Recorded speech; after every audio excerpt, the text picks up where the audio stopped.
Assalamualaikum warahmatullahi wabarakatuh, sobat RH sekalian. Jumpa lagi kita di channel yang keren ini, keren cadas. Ya, sahabat sekalian, terpaksa tangan kiri karena di kanan saya sudah terhubung dengan Muhammad Said Didu, ya, mantan sekretaris Kementerian BUMN era pemerintahan SBY. Nanti kita tanya terhadap berita ini yang menarik untuk dibahas dan saya dukung sepenuhnya. Ini ada pernyataan dari Roslani yang kita tahu sebagai CEO, Chief Executive Officer dari PT Danantara yang membawahi semua BUMN yang ada, ya. Nanti kita lihat klarifikasinya. Beritanya adalah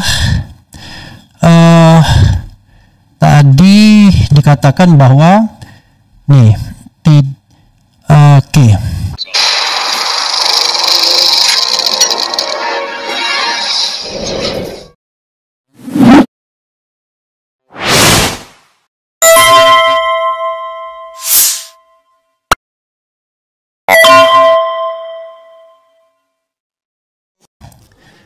Aturan baru Danantara, komisaris BUMN tak lagi dapat insentif dan tantiem. Mungkin tidak semua orang paham tantiem, tapi intinya bonus bisa sampai belasan miliar per tahun pada perusahaan-perusahaan atau BUMN tertentu. Dan ini coba kita bacakan sebelum kita tanya Puang Said Didu. Oke. Ini belum terbuka. Dari Kompas TV. Dari Kompas TV ini, coba kita lihat lagi, ya. Oke, kita langsung saja ke Puang Said Didu karena kayaknya agak susah membuka link beritanya. Assalamualaikum warahmatullahi wabarakatuh, Puang.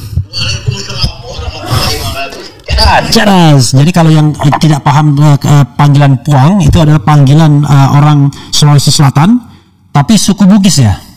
Bugis. Bugis, ya, benar saya. Oke, Puang. Tadi kemarin kan kita di Cipinang sudah ngomong-ngomong soal seperti ini. Tapi Puang bilang jangan dulu diungkapkan. Tapi sekarang nggak bisa lagi karena sudah ada beritanya malah. Sudah ini berita dari Kompas TV. Aturan baru Danantara, komisaris BUMN tak lagi dapat insentif dan tantiem. Ini berita ini bisa bikin komisaris nangis darah ini. Silakan Puang dieksplorasi seperti ini. Saya sebenarnya menarik karena saya proses ini saya paham betul. Jadi pada saat saya baca tantiem BUMN kok nggak turun-turun, komisaris BUMN naik terus, ya sebagai gambaran Bung Hersu sama saya ini adalah bekas komisaris Duapa gitu kan. Komisaris BUMN Duapa. Kok Hersu sih, Refli. Bung Refli ini kayaknya kebanyakan ditelepon Hersu nih kayaknya. Ya, baru aja. Jadi kita sama-sama bekas komisaris BUMN Duapa, walaupun kita saat itu di dalam kekuasaan gitu. Kita nggak dikasih BUMN yang besar gitu kan. Nah, sebagai gambaran kepada publik, tantiem atau bonus yang tertinggi biasanya Bank Mandiri dan BRI, itu biasanya ketiga Pertamina. Nah, tantiem atau bonus mereka sekarang itu sudah antara 3 sampai 4 miliar per bulan. Coba bayangkan. Ampun dah. Sampai 4 miliar sebulan. Makanya ada mantan menteri yang rela berhenti dari menteri cukup jadi komisaris saja. Nah iya, karena gaji menteri 26 juta. Itu pintar berarti menteri itu. Ya, jadi ya, tapi kita harus objektif. Jadi ada aktivis partai kan, yang berkuasa 10 tahun komisaris Pertamina kan, aktivis partai. Nggak usah kita sebut namanya lah, nanti orang paham lah. Ada pengamat ekonomi yang pindah-pindah jadi komisaris BUMN itu 30 tahun. Udah kaya banget dia berarti. Kaya banget. Itu kalau dia terima 3 miliar per tahun kali 30 tahun, berapa kekayaannya gitu kan. Kok 3 miliar per tahun? Per bulan? 3 miliar per bulan. Oke lah, dikurangin lagi 1 miliar per bulan. Karena zaman dulu kan. Kali 30 tahun.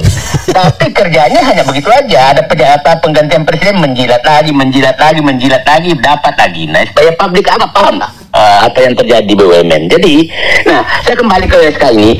Beberapa bulan lalu saya komunikasi dengan Pak Rosan. Ini Presiden Prabowo udah ngambil alih BUMN lewat Danantara. Bisa nggak dikurangi tuh ke tantim dan bonus kepada komisaris BUMN?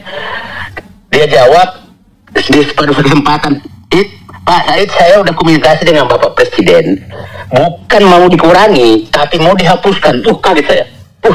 Bagus tuh, bagus itu. Nah, menunggu saya sebulan, nggak keluar. Mulai lagi kecewa saya kemarin tuh. Allah, ini ngomong doang nih. Ngomong doang. Ternyata keluar bersamaan dengan abolisi keluar bersamaan karena 30 Juli tuh SK-nya itu. Keputusannya 30 Juli 2025. Ininya juga kan hampir bersamaan. Nah, keluarlah. Di surat itu sebenarnya hanya dua, Pak Bung Refli. Satu menyatakan direksi diberikan tantim juga bonus atas hasil kerja keringat, bukan hasil doa atau hasil. Nah, di sana disebutkan windfall. Tidak boleh dimasukkan sebagai indikator kinerja terhadap windfall. Windfall itu contoh kenaikan harga CPO, kenaikan harga timah, nikel, batu bara, emas, kenaikan harga karena dunia tidak hasil kerja direksi. Kenaikan harga minyak, Pertamina untung maka dianggap berhasil.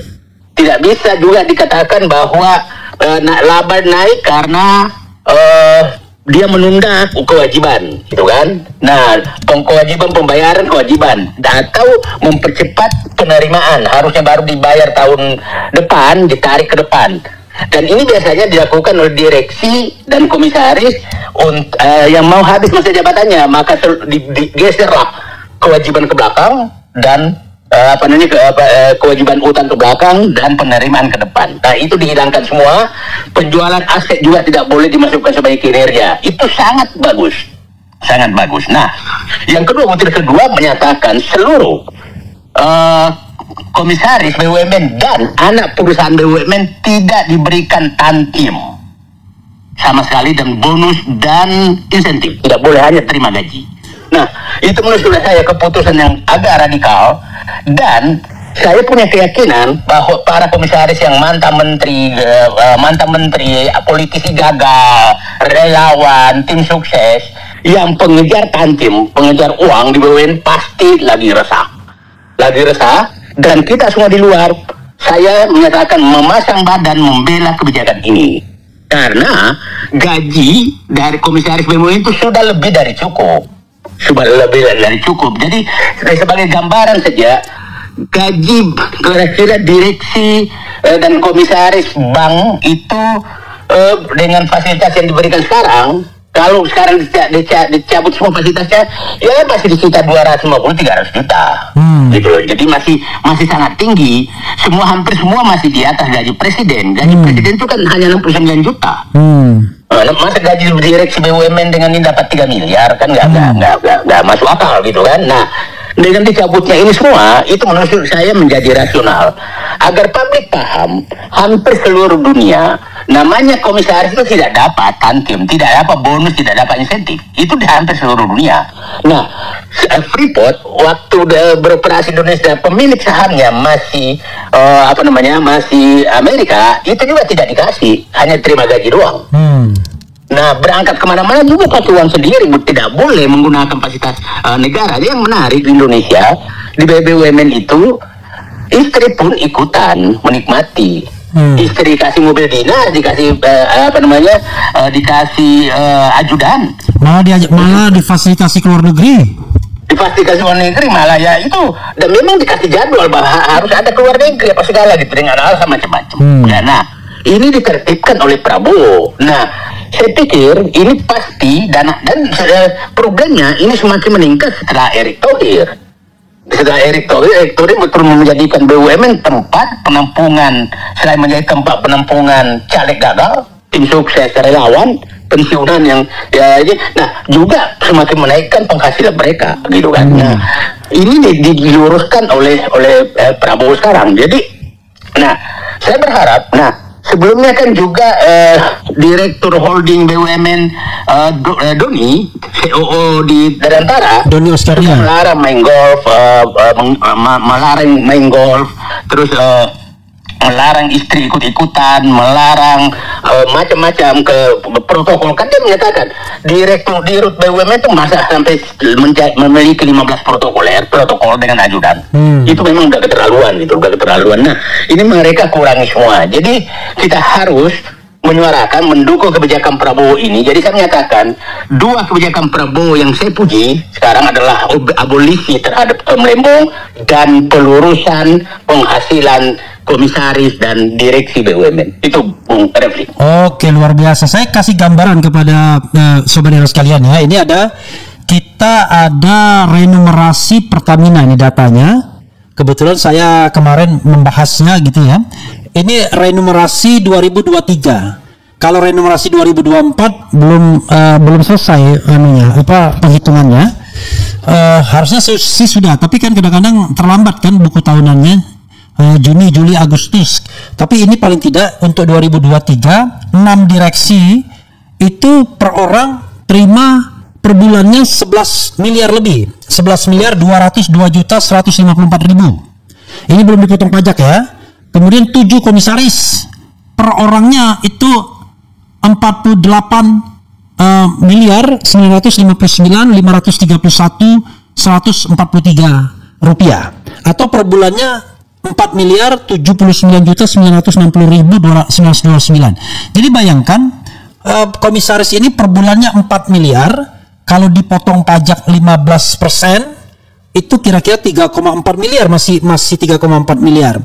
Katakanlah dikurangin oleh gaji ya masih tantimnya masih dapat 2-3 miliar gitu per bulan.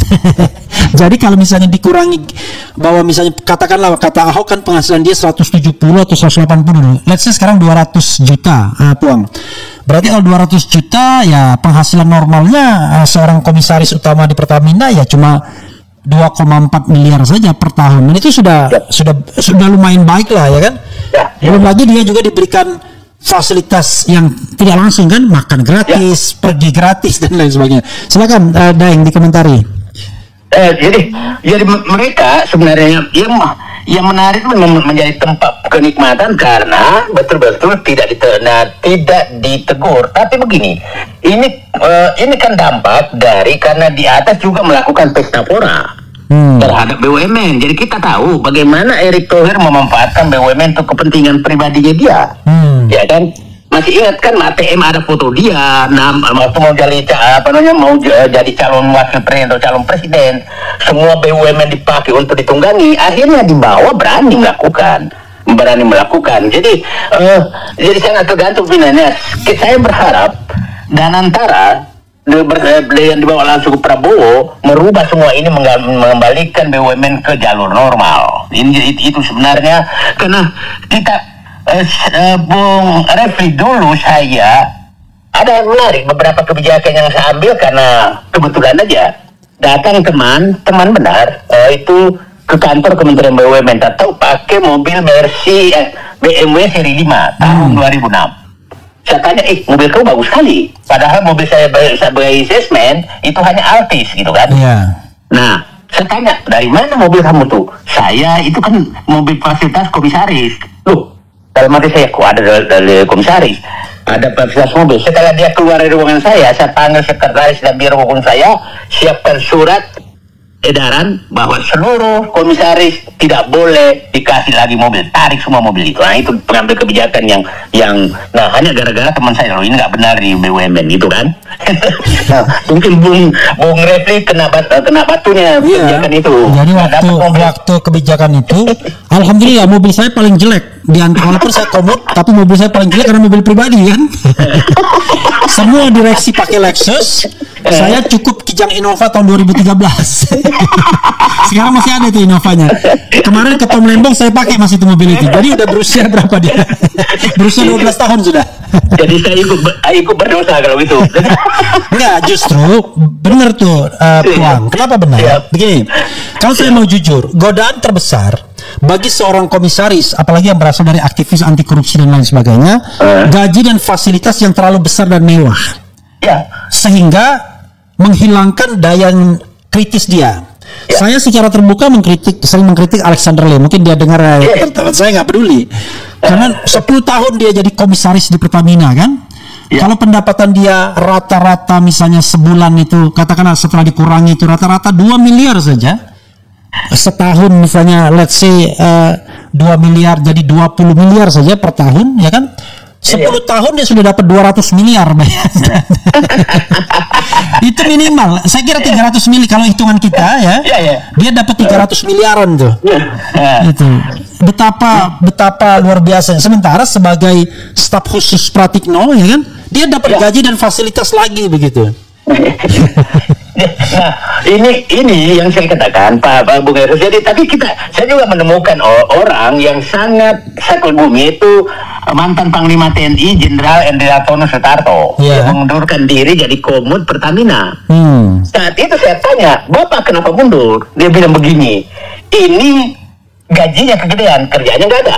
Iya, nggak enak juga kan? Nah, saya nggak tega bayangkan gaji saya sebagai Panglima TNI yang harusnya perang terus 25 juta. Di sini saya kelebihan uang, jadi saya mengundurkan diri. Jadi dia nggak mengundurkan diri. Nah, yang menarik Bung Hersun menurut saya sekarang Pak Prabowo ya kita terima kasih meluruskan ini. Yang menarik sekarang adalah tentang rangkap jabatan, ya kan? Nah, ini menurut saya perlu diatur lagi. Nah, cuma saya katakan kita harus objektif melihat, jangan sampai kita melarang pejabat merangkap jabatan tapi diisi oleh tim sukses, relawan dan caleg gagal atau pengamat yang menjilat aja terus tapi menikmati fasilitas dari BUMN. Tapi saya pikir dengan dicabutnya Hansem dan lain-lain mereka udah mikir juga gitu. Nah, maksud saya begini, yang perlu kita kadang-kadang confuse membahas tentang mencampurkan antara rangkap jabatan dengan rangkap gaji. Itu sering kita salah.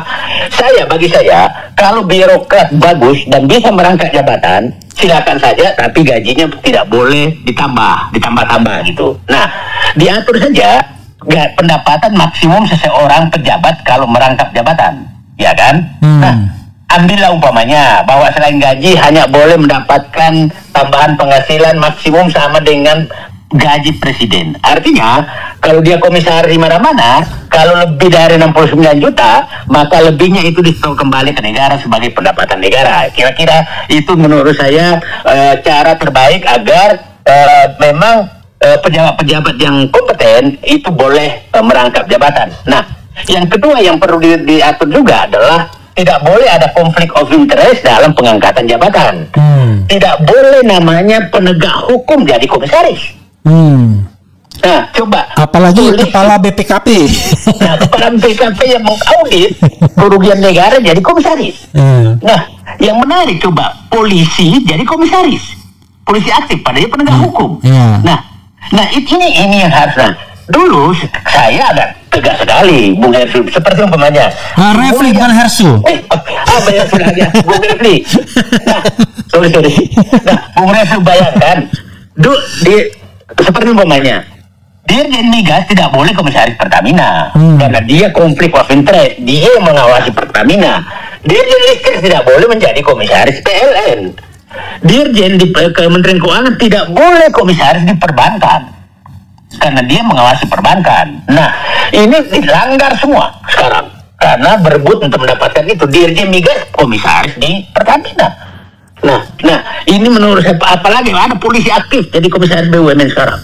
Itu kan nggak ini sama sekali. Nah, saya pikir ya mudah-mudahan Pak Prabowo melanjutkan lagi pembenahan tentang pengisian itu. Itu saya pikir yang kita ini bahwa itu menyelamatkan, anggaplah kira-kira Tantiem dan ini mungkin kira-kira total itu 1 triliun lah setahun gitu ya. Sekarang untuk komisaris ya menyelamatkan 1 triliun itu ya cukup lumayan lah. Tapi yang paling penting bahwa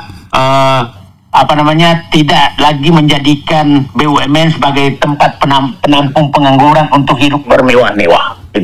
Bukan hidup biasa tapi hidup bermewah-mewah. Hidup bermewah-mewah. Jadi ini sekedar gambaran ya. Puang ya.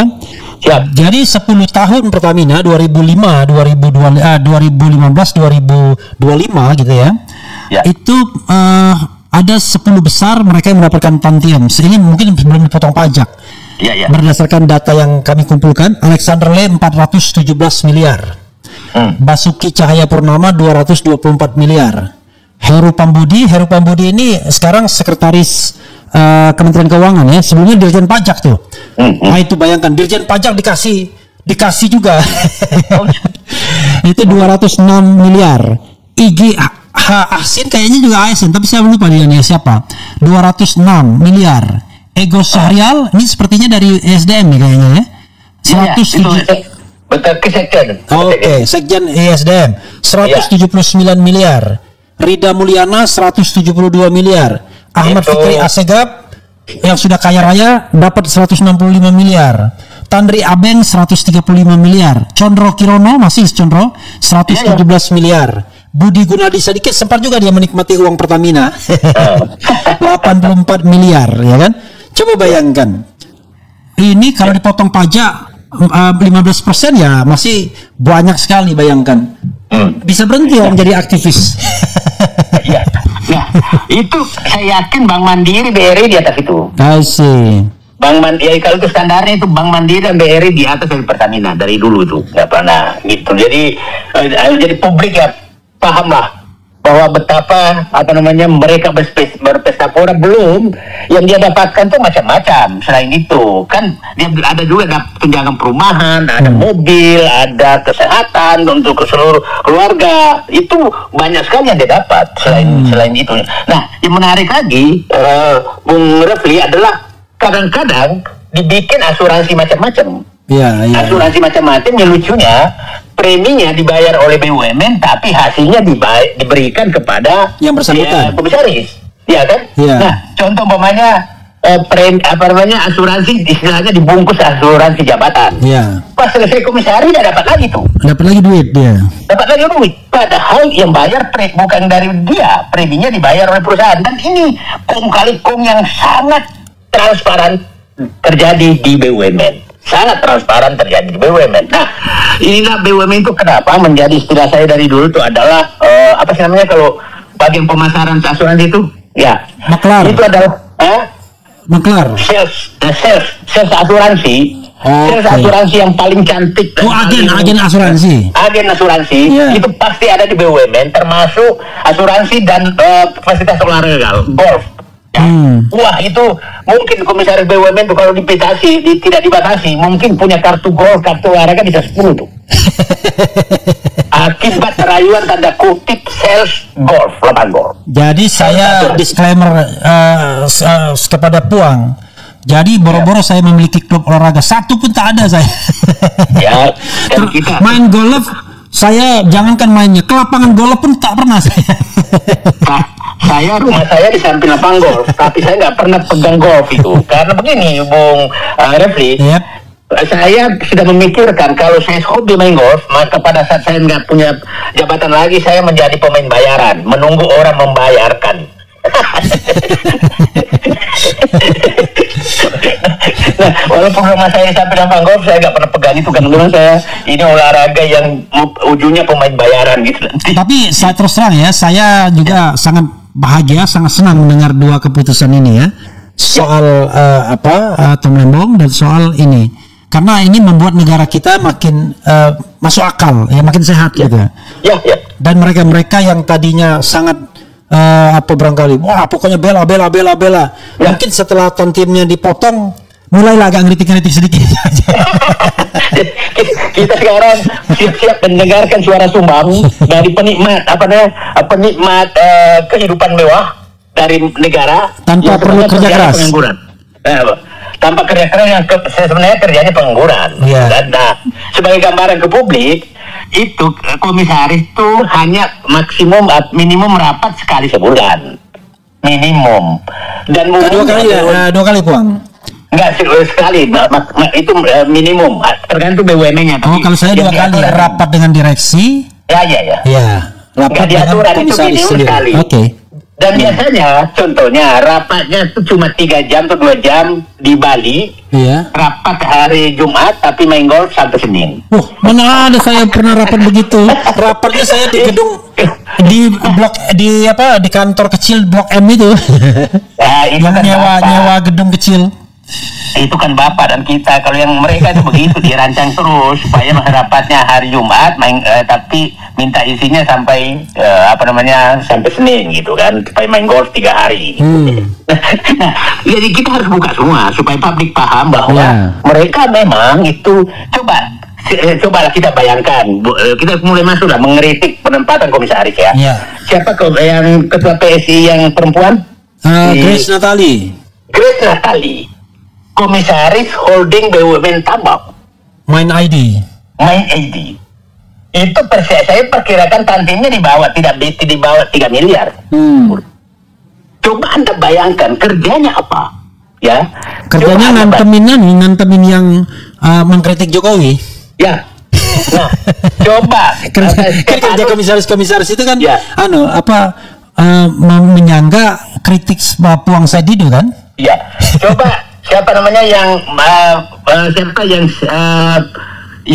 sudah terpidana tapi belum ditangkap nih? Sylvester Matutina yang kampusnya tidak jelas, komisaris BUMN di Food ID. Nah, coba bayangkan Profesor Paiman Profesor komisaris BUMN baru saja diberhentikan gara-gara gonjang-ganjing ini. Pertama digantikan oleh DNIJA CS kan sama Kodari. Ya, bayangkan tukang survei dijadikan komisaris PHI itu Pertamina Hulu Energi. Pertamina Hulu Energi itu betul-betul bekerja untuk tambang, mencari tambang, mengangkut tambang, teknis betul-betul. Jangan salah, dia pun ada tambang juga kalau nggak salah. Siapa? Nah, DNIJA ada tambang kalau nggak salah. Nah, coba bayangkan tukang survei ditempatkan di situ. Nah, istilah-istilah pertambangan pun saya yakin bingung, gitu kan? Nah, ini benar-benar. Jadi kita sebutkan satu demi satu orang-orang ini sebagai apa di komisaris BUMN untuk menikmati. Nah, PHI itu adalah sepertinya 80% pendapatan Pertamina dari situ. Nah, pantas saja dia ditempatkan di situ ya. DNIJA sama Kodari. Istilah saya dulu itu adalah surga BUMN yang tersembunyi. Oh sih, karena dia anak perusahaan soalnya. Anak perusahaan nggak pernah kita tahu. Iya, tiba-tiba gede gajinya. Gajinya gede itu. Nah, sama dengan Telkomsel. Iya, lebih gede daripada induknya. Lebih gede dari induknya, gitu kan. Nah, ini saatnya kita buka-buka semua supaya orang tahu ternyata kalian. Nah, coba siapa Samara Mani. Ya, komisaris di PTP holding PTPN itu gede juga gajinya itu karena di holdingnya. Nah, jadi publik harus paham cemburu lah kepada tukang maki-maki saja. Itu kan tukang maki-maki. Iya. Juru maki istilah saya. Juru maki-maki saja digaji oleh negara miliaran untuk memaki-maki kita yang berjuang. Memaki-maki lawan politiknya. Coba kurang apa kasarnya maki-makinya Samara, maki-makinya siapa? Yang main ID tadi? Grace Natali, maki-makinya Raja Juli Anthony kepada Prabowo mendapatkan gaji dari negara dari memaki-maki calon presiden, tapi dikasih jabatan tinggi-tinggi. Ini di mana keadilan ini gitu loh? Kan dulu makinya, tapi terakhir kan melipir, cocok ya, Prabowo, Jokowi, Projo. ya itulah beginilah. Karena kita memberikan karpet merah kepada juru maki dan penjilat, maka bangsa ini dikelola oleh juru maki dan penjilat. Orang profesional tersingkir yang menyuarakan kebenaran. Karena memang pejabat negara memberikan karpet merah kepada mereka. Itu kan. Nah, dulu kita tidak pernah menemukan itu. Cobalah kalau yang biasa menjelek-jelekan Orde Baru. Kalau menyatakan Orde Baru, itu orang-orang bagus semua yang ditempatkan. Kita tidak, Bung Refli masih mengalami. Kita tidak akan, jangan pernah menganggap bahwa Anda bisa dapat jabatan kalau Anda tidak punya integritas, punya kompetensi, dan punya kemampuan untuk membangun komunikasi yang baik. Itu jangan pernah. Sekarang enggak. juru maki digaji miliaran, ratusan miliar, puluhan miliar. Oke. Saya mendengarkan Anda sambil berpikir juru maki. Juru maki. Besok siapa lagi yang dimaki mereka? Karena dia menikmati memaki dapat gaji. Dan gede lagi kan? Gede, puluhan miliar gitu. Ini benar-benar negara. Kenapa kita perlu suarakan ini? Supaya Prabowo melakukan perubahan. Kembalilah mencari profesional untuk mengelola negara, bukan juru maki. Oke, dan jangan kemudian terlalu tipis telinganya mendengarkan kritikan kan? Tapi saya begini Daeng, Puang ya.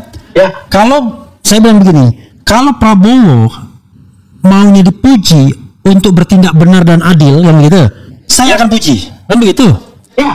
Tapi kalau dia berbuat zalim, tidak adil karena dipuji, saya akan kritik, kan begitu? Kalau penjilat beda. Kalau Prabowo senang dan menguntungkan dia dengan dipuji, saya akan puji, nggak begitu? Nggak begitu. Jadi kalau misalnya ternyata Prabowo mengambil kebijakan-kebijakan yang adil, yang bermanfaat bagi masyarakat dengan dipuji seperti ini, kita akan puji terus. Tapi kalau besok-besok dia ngambil lagi hal yang tidak benar dan ternyata tidak mempan dengan pujian, ya kita kritik. Karena tujuan kita adalah Prabowo mengambil kebijakan-kebijakan yang baik untuk memperbaiki bangsa ini yang sudah dirusak selama 10 tahun oleh junjungannya juru maki mungkin ya, JJM. Jadi bayangkan Bung Refli, saya kemarin dibully gara-gara memuji Prabowo tentang abolisi kepada Tom Lembong gitu kan. Kenapa kau terlalu cepat memuji? Saya bilang saya juga terlalu cepat marah kalau Prabowo mengambil langkah. Itulah saya gitu kan. Jadi saya objektif aja, waktu datang ke Solo menghadap, marah saya menit berikutnya, iya kan? Nah, pada saat mengangkat komisaris-komisaris yang menurut saya juru maki, marah saya. Tapi pada saat dia mengambil kebijakan, detik itu langsung aku puji dan saya tulis, terima kasih Prabowo. Sama dengan kasus keluarnya keputusan Danantara ini, karena saya paham betul bahwa itu keputusan Prabowo, maka saya puji Prabowo karena saya paham ini bukan hanya ini inisiatifnya memang dari Dirut Danantara, tapi malah Prabowo mengambil jauh lebih tinggi, tidak boleh dikasih komisaris lagi, tidak boleh mendapatkan tantiem, bonus, insentif, tidak boleh. Karena begini, kalau logika saya ya, kalau komisarisnya itu diberikan hidup terlalu enak, maka dia tidak akan lagi kuat untuk melakukan pengawasan. Karena dia sama-sama dia dienakin kan? Kan kecenderungannya direksi adalah menservis komisaris agar tidak mengawasi secara kejam kan begitu. Nah, inilah kemewahan harus dikurangi. Saya itu begini, Bung Refli, itu dulu saya tahu persis kalau ke bandara dan banyak sekali protokol di bandara, itu pasti ibu-ibu dari pejabat BUMN akan berangkat, ibu-ibu direksi.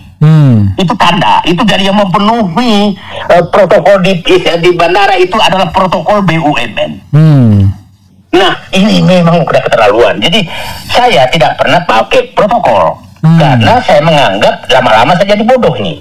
Bikin aja nggak bisa, gitu kan. Nah, pernah protokol saya datang karena masih baru jam 5. Saya bilang, kenapa kamu datang mencek ini? Memang gua nggak bisa Pak, ini tugas saya. Betapa saya berdosanya ke kalian. Berarti jam 5, jam 3 kamu udah bangun berangkat. Iya Pak, harusnya kamu masih perlukan sama istri kamu demi melayani saya. Maka datang jam itu berhenti semua, nggak boleh melayani. Nah apalagi sekarang tambah tidak perlu dilayani lagi, orang bisa online check-in. Iya. Nah, tapi kan itu kebanggaan mereka. Ada peristiwa menarik, saking berkuasanya itu protokol BUMN ya. Nah, saya ke Palembang, terus saya kan sudah dikasih nomor 1A karena paling cepat datang, oh ya kan? Tahu-tahu di atas saya digeser karena pramugari dan ini nggak kenal saya. Digeser oleh Dirut Pusri saat itu. Saya pindah ke nomor 6. Bayangkan tuh, bisa menggeser kursi. Saya loh yang digeser. Aku diem aja. Setelah turun, Bapak nomornya berapa? Nomor 1. Saya juga nomor 1. Saya tadi digeser. Nah, itu gambaran betapa hidup bermewah dan berkuasanya BUMN dimanapun. Nah, di situ saya ketawa aja, gila mereka ini. Nah, itu maksudnya betapa mereka itu memang harus dihentikan. Mereka itu udah kada hidup di surga gitu. Apalagi kalau komisaris BUMN-nya penguasa juga ya. Misalnya saya membayangkan ya kan, yang datang Kodari misalnya ya, ini sorry ya. Wah, selain dia KSP juga komisaris kan? Wah, bisa jadi raja kecil dia, kaya lagi. Iya, makanya. Nah, udahlah, saatnya kita buka-bukaan karena Pak Prabowo sudah melakukan langkah yang tepat menurut saya, dan kita siap-siap akan dibully oleh Grace Natali, dibully oleh Samara, dibully oleh Kodari, dibully oleh Denny JA, karena mereka merasa gara-gara Bapak ini kenikmatanku berkurang. Atau belum sempat mendapatkan kenikmatan. Belum sempat karena berlaku mulai tahun buku 2025. Iya. Yang siap. Nah, yang pertanyaannya adalah ketika tahun bukunya belum selesai, apakah masih dapat atau enggak gitu ya? Misalnya untuk 2024 kan, tahun bukunya kan baru terbit, pembagiannya mungkin bulan Juli ini ya, atau Agustus. Nah, itu masih dapat atau enggak itu menurut Puang kalau berdasarkan putusan ini? Kalau penentuan komisaris Tantim itu sebenarnya sangat tergantung oleh Danantara. Kalau mau dikurangi menjadi 0 juga boleh, walaupun nggak ada aturannya. Nah, ada yang menarik, Bung Refli, itu ada mafia Tantim itu. Ada mafia Tantim. Nah, jadi kan yang menentukan Tantim dulu kan saya ikut. Ya, pokoknya Kementerian BUMN lah dulu. Ya, dan saya ikut rapat, dan saya selalu menyatakan Tantim hanya diberikan kepada yang berkeringat, bukan karena windfall, ya kan? Saya kasih contoh begini dulu. Jasa harja kan kerjanya tidak ada kerjaannya di situ, yang mengumpulkan uangnya kan polisi, ya kan? Pembayaran STNK, pembayaran apa kan terkumpul otomatis, ya kan? Taspen kan dipotong langsung dari gajinya orang, ya kan? Dulu jam sostek kan nggak kerja apa-apa, dipotong langsung dari gaji orang, ya kan? Askes itu kan karena kerjaannya, kok dapat Tantim sebenarnya, ya kan? Nah, saya nggak kasih itu, misalnya kasih. Nah, tapi umpamanya ada mafianya, jadi pura-pura dulu memasukkan, dan itu biasanya kerjasama dengan deputi yang menentukan. Pura-pura dulu menyatakan bahwa ini kan itu dibahas sekitar bulan Februari Maret, perkiraan Tantim. Jadi belum ada laporan ke pembukuan. Nah, dia sengaja rendahkan dulu labanya kira-kira sekian, maka Tantimnya sekian. Nah, setelah dinaikkan labanya, perkiraan laba naik, ya kan? Lebih tinggi dari sebenarnya, tapi faktanya turun ke bawah. Nah, setelah turun, Tantim nggak dikurangi. Nah, karena tidak ada turun berapa persen. Nah, itu biasanya yang menjadi mafia itu orang Kementerian BUMN dari BUMN-nya, dan ada kickback ke mereka. Yang saya miris itu adalah misalnya wakil menteri BUMN menjadi komisaris utama di perbankan atau di Pertamina atau di perusahaan ring 1. Kan itu konflik of interest-nya tinggi banget tuh. Tinggi banget. Nah, dulu saya tidak mengizinkan namanya deputi BUMN bidang perbankan menjadi komisaris perbankan. Nggak boleh karena Anda konflik of interest gitu kan. Deputi yang membawahi pertambangan menjadi komisaris di bawah tambang nggak boleh karena itu konflik of interest. Karena Anda sendiri yang memeriksa, Anda kan yang memeriksa laporan keuangan mereka. Kok Anda sendiri memeriksa diri Anda gitu kan? Itu nggak pernah sama sekali. Nah, justru itulah kenapa saya sebagai salesman dulu, karena saya banyak sekali konflik of interest, maka saya selalu dikasih BUMN yang rugi supaya saya nggak dapat Tantim. Iya. Saya nggak pernah tuh ngambil, padahal kan yang menentukan itu kan saya mau milih Pertamina boleh, memilih bank boleh, tapi alhamdulillah selama 6 tahun saya nggak memilih apapun yang gede-gede. Padahal kalau 6 tahun Puang ambil yang gede-gede itu ratusan miliar tuh Puang udah dapat tuh. Iya, tapi mungkin setelah itu saya udah sakit-sakitan gitu karena memakan uang haram gitu. Oke. Iya, closing statement Puang. Pertama, saya menyatakan terima kasih kepada Prabowo yang kembali menormalkan pendapatan orang-orang yang menjadi komisaris BUMN. Langkah berikutnya kita harapkan dari Pak Prabowo lagi adalah menjadikan BUMN polanya profesional, tidak menjadi penampungan, pengangguran, caleg gagal, relawan, juru maki untuk mengambil kenikmatan BUMN yang selama ini sangat masif dilakukan selama 10 tahun rezim Joko Widodo, mulai dari Menteri Rini Suwandi dan diperparah lagi oleh Menteri Erick Thohir. Jadi pengambil alihan BUMN ke Danantara betul-betul ada manfaatnya untuk perbaikan BUMN ke depan, bukan melanjutkan apa yang terjadi di selama 10 tahun oleh Joko Widodo. Yang kedua, kepada kepada komisaris yang sudah menikmati, bersyukurlah bahwa Anda hanya memaki-maki, hanya menjadi juru maki, hanya menjadi tim sukses, hanya menjadi relawan. Anda dibayar oleh BUMN dengan ratusan juta rupiah, tidak lagi miliaran rupiah. Dan saya ingin katakan, Pak Prabowo, jadikanlah BUMN sebagai tempat kerjanya orang sukses, bukan tim sukses. Itu saja. Oke, terima kasih Puang. Nanti kita bahas tuh satu-satu berapa potensial loss dari para komisaris yang berduyun-duyun datang. Yang saya kepikir kalau mereka sudah ada nambah ibu rumah tangga, sudah ada menyicil baru rumah, apartemen gitu, foto dipotong gitu kan ya. Ya, makasih Puang. Terima kasih. Oke, Assalamualaikum warahmatullahi wabarakatuh. Waalaikumsalam warahmatullahi wabarakatuh. Cadas. Ya, saudara sekalian, tadi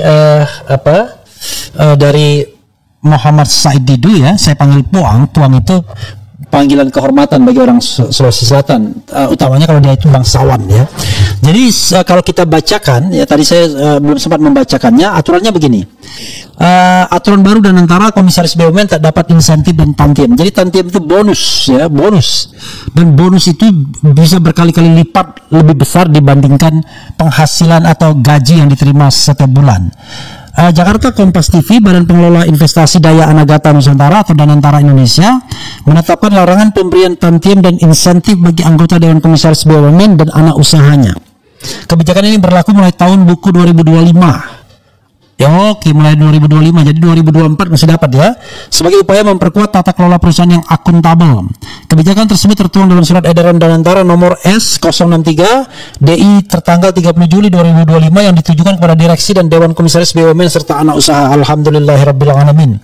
Danantara menyatakan insentif hanya boleh diberikan kepada direksi, itu pun harus berbasis pada laporan keuangan yang real dan mencerminkan kinerja berkelanjutan. Jadi kalau mereka bikin laporan keuangan yang tidak real, ya dipidanakan dong, itu kan penggelapan namanya.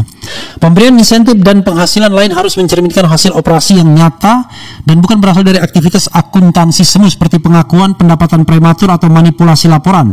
Demikian dikutip dari salinan aturan tersebut. Danantara juga mengecualikan elemen one-off seperti penjualan aset, revaluasi hingga kuasi reorganisasi dari dasar perhitungan insentif. Tujuannya adalah memastikan penghargaan yang diberikan sejalan dengan pencapaian usaha inti, bukan dari keuntungan sesaat.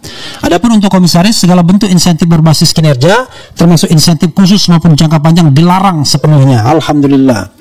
Untuk anggota Dewan Komisaris BUMN dan anak usaha tidak diperkenankan mendapatkan tantiem, insentif kinerja, insentif khusus, insentif jangka panjang, dan atau penghasilan dalam bentuk lainnya yang dikaitkan dengan kinerja perusahaan. Tulis regulasi itu. Langkah ini merujuk pada Undang-Undang Nomor 19 Tahun 2003 tentang BUMN, sebagaimana telah diubah terakhir dengan Undang-Undang Nomor 1 Tahun 2025 yang memberikan kewenangan penuh kepada Danantara dalam mengelola kebijakan insentif di lingkungan BUMN, termasuk sebagai holding operasional dan holding investasi. Danantara menekankan kebijakan ini merupakan bagian dari penerapan standar tata kelola yang baik, good corporate governance, baik secara nasional maupun internasional, guna menjaga kepentingan negara serta seluruh pemangku kepentingan BUMN. Jadi saudara sekalian ya, sekali lagi ini kebijakan yang baik. Orang harus dibayar berdasarkan kinerjanya, bukan berdasarkan uang nganggur. Jilat sana, jilat sini, dekat sana, dekat sini, lalu diangkat jadi BUMN, tumpul otaknya karena mengharapkan tantiem yang besar, jumlahnya bisa sampai per bulan itu, bayangkan gaji dan tantiem itu bisa 3-4 miliar, dan setahun itu bisa dapat belasan sampai puluhan miliar tantiem. Itu persoalannya. Jadi setiap kebijakan yang rasional, saya pribadi dan juga tadi Puang Said itu saya dukung. Jadi saya mendukung kebijakan yang baik, kebijakan yang rasional. Ya barangkali pejabat-pejabat lingkungan eselon 1, wakil menteri nggak suka dengan kebijakan, tapi kami suka, saya suka. Ya, kebijakan rasional. Kenapa? Otak kita tidak boleh dirusak dengan hal-hal seperti itu ya. Karena kalau diberikan kemewahan yang terlalu luar biasa padahal gak jelas kerjaannya, maka semua orang akan rusak. Jadi orang harus diberikan pendapatan yang memang benar-benar real pekerjaan dia. Kalau itu terkait dengan keuangan negara. Tapi kalau terkait dengan usaha pribadinya ya terserah dia. Dia mau profesional dibayar 1 triliun, lebih dari itu ya juga terserah. Tetapi kalau dibayar dari keuangan negara tidak boleh berlebih-lebihan, karena itu foya-foya jadinya. Begitu saja saudara sekalian. Wassalamualaikum warahmatullahi wabarakatuh. Keren, jelas. Yeah.